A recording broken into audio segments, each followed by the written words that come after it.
kan udah jadi istri aku. Bener kan? Iya. Jadi malam ini kamu harus puasin aku. Ya? Pokoknya apa yang aku minta, pokoknya kamu ikutin. Oke? Kamu tuh cantik. Kamu jangan takut gitu dong. Jangan bikin aku emosi. Kok udah 2 bulan ini Mas nggak kasih aku uang ya? Mas dapat gaji kan? Ya, kamu tuh lupa, aku tuh punya utang ke teman aku. Gaji aku tuh buat utang ke teman aku. Kamu lupa, aku tuh pura-pura lupa. Tapi aku mau minta uang Mas. Uang aku habis. Uang kamu habis? Apa kamu bilang habis? Jangan Mas, Udah. Mas tolong Mas, jangan Mas. Udah, Dep. Jangan Mas. Udah, Dep. Mas tolong Mas. Tahu ya? Nanti suami saya cari uangnya gimana? Kamu tahu? Mas, tolong. Bilang sama laki lu ya. Bayar. Tolong Mas, jangan. Udah berapa Mas. bulan lu udah nggak bayar? Pasti saya bayar kok Pak. Alah, udah ngomong bohong lu. Udah, cepetan, masuk.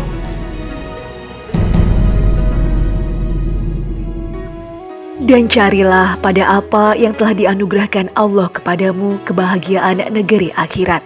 Dan janganlah kamu melupakan bahagiamu dari kenikmatan duniawi dan berbuat baiklah kepada orang lain sebagaimana Allah telah berbuat baik kepadamu. Dan janganlah kamu berbuat kerusakan di muka bumi. Sesungguhnya Allah tidak menyukai orang-orang yang berbuat kerusakan. Quran Surat Al-Qasas ayat 77.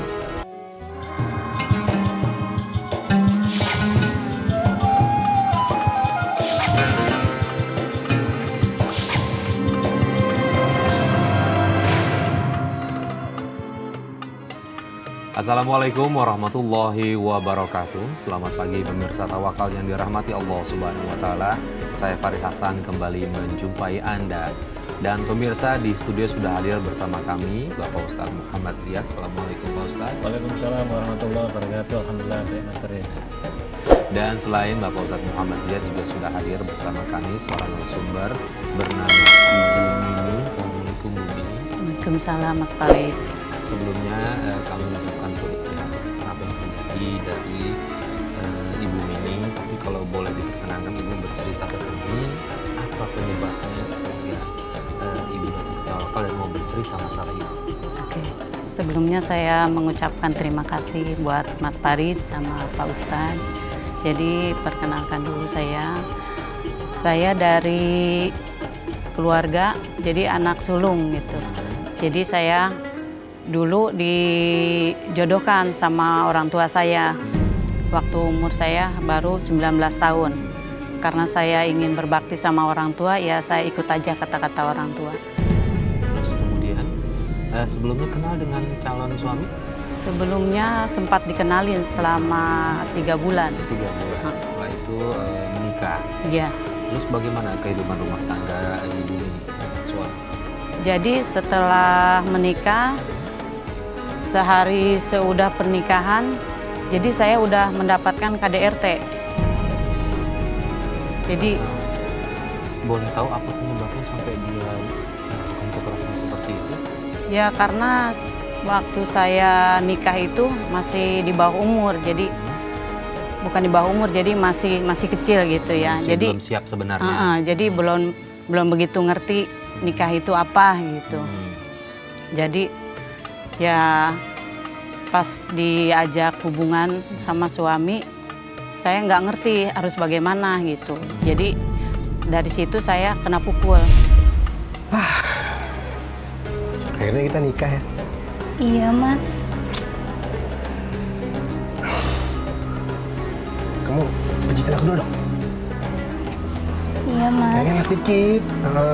Ya, ke atas dikit, ke atas dikit. Iya Mas. Ya, gitu dong. Cantik malam ini.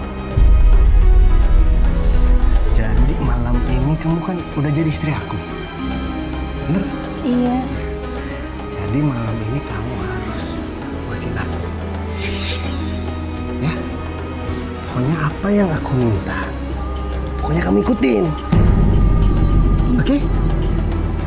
Kamu tuh cantik.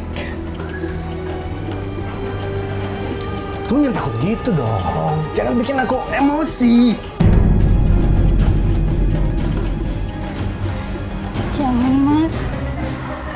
Aku nggak mau. Nggak mau kenapa? Aku takut. Jangan, Kenapa Mas. kamu? Kamu itu milik aku sekarang. Aku takut, Mas. Aku Kamu nggak nggak perlu mau. takut. Aku nggak mau, Mas.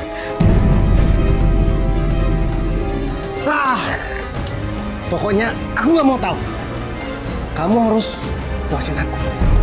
Aku nggak mau, Mas.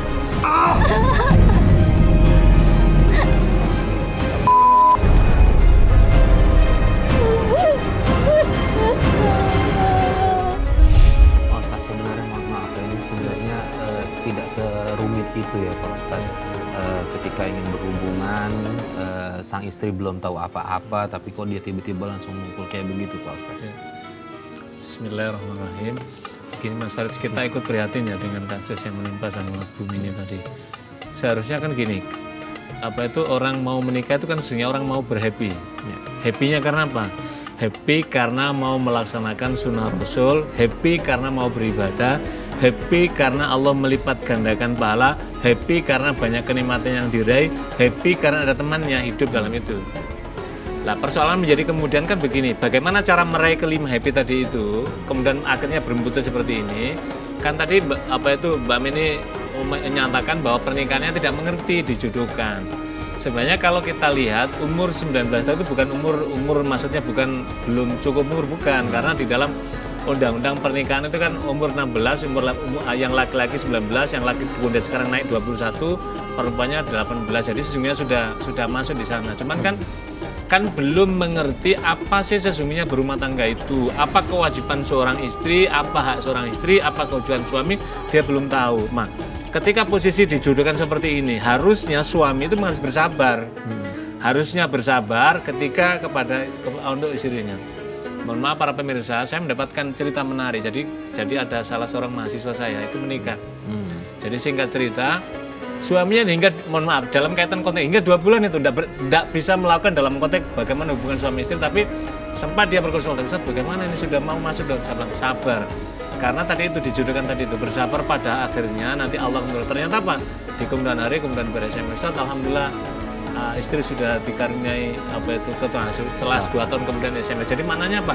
Ini perlu kesabaran. Harusnya ketika melihat para pemirsa sekalian, ketika suaminya lebih dewasa, istrinya belum dewasa, itu suaminya yang membimbing itu.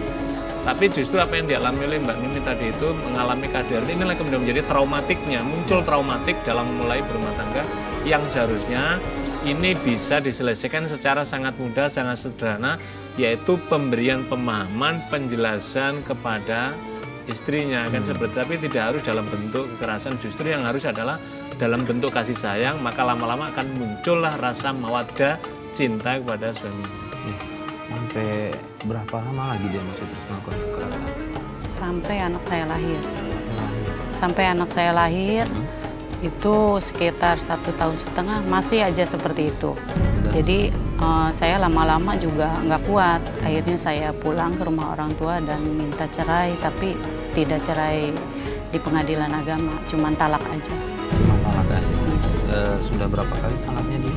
Talak 2. Sudah 2 kali. Iya. Setelah itu ada komunikasi nggak ada ya sama sekali? Nggak ada, udah. Jadi udah cerai aja. Oke. Kemudian setelah bercerai, Pak Ustadz, maaf saya tanya Pak Ustadz dulu. Bercerai dalam ucapan itu jangka waktunya berapa lama Pak Ustadz itu sampai dia benar-benar murni saat berpisah? Iya. Jadi begini, kalau ada seorang suami menyatakan, wahai istriku, kamu saya talak, atau dengan bahasa lain, wahai istriku, kau seperti ibuku, itu juga bahasa kinayat talak namanya. Karena mempersamakan istri dengan dengan ibunya, berarti nggak boleh digauli, nggak boleh dicampurkan gitu. Oke, kapan masanya? Salah tata guru. Orang perpisahan para ulama menjelaskan salah satu guru itu ada yang menyatakan 3 kali masa haid. Jadi kayak sekarang, mohon maaf, ini misalkan ini Januari ini diceraikan, maka berarti haid nanti yang kedua, pertama adalah di awal Februari, haid yang kedua di bulan Maret, haid yang ketiga adalah di April. Atau menggunakan masa kali sucian, maka 3 kali salah satu sucian adalah suci setelah dari haid tadi. Suci berarti nanti misalkan bulan Februari itu kan hampir sama dengan tadi itu. Lah, ketika masih di dalam salah satu guru tadi itu, apabila suami ingin merujuk, maka otomatis dia tinggal datang ke rumahnya, ngetuk pintu, kira-kira seperti itulah bahasa anak muda sekarang, maka kemudian itu sah dia. Wah, ini kok hujan deras, kayaknya Allah masih mempertemukan kita, udahlah, kembali masing-masing menerima, itu bisa jatuh. Kalau sudah lewat masa 3 salah satu guru tadi itu, 3 kali masuk hujan, dan kemudian tidak ada tanda-tanda untuk rujuk atau kembali, maka sudah jatuh tolaknya. Sudah jatuh talaknya. Kalau kemudian misalkan suaminya menikah lagi, secara agama dia sah, tapi secara hukum negara belum selesai urusan administrasi. Karena itulah ketika ada orang yang berceraikan dalam konteks untuk di sini, maka harus diajukan ke pengadilan sebagai lembaga resmi negara. Maka nanti kemudian pengadilan agama memutuskan Anda dipenuhi gini, maka kemudian jatuhlah supaya apa? Kalau kayak tadi itu Mas Farid ya, terus mengajukan kemudian mohon maaf tadi suaminya bisa menikah, ternyata baru ucapan belum pengadilan, ini menuntut masih bisa itu.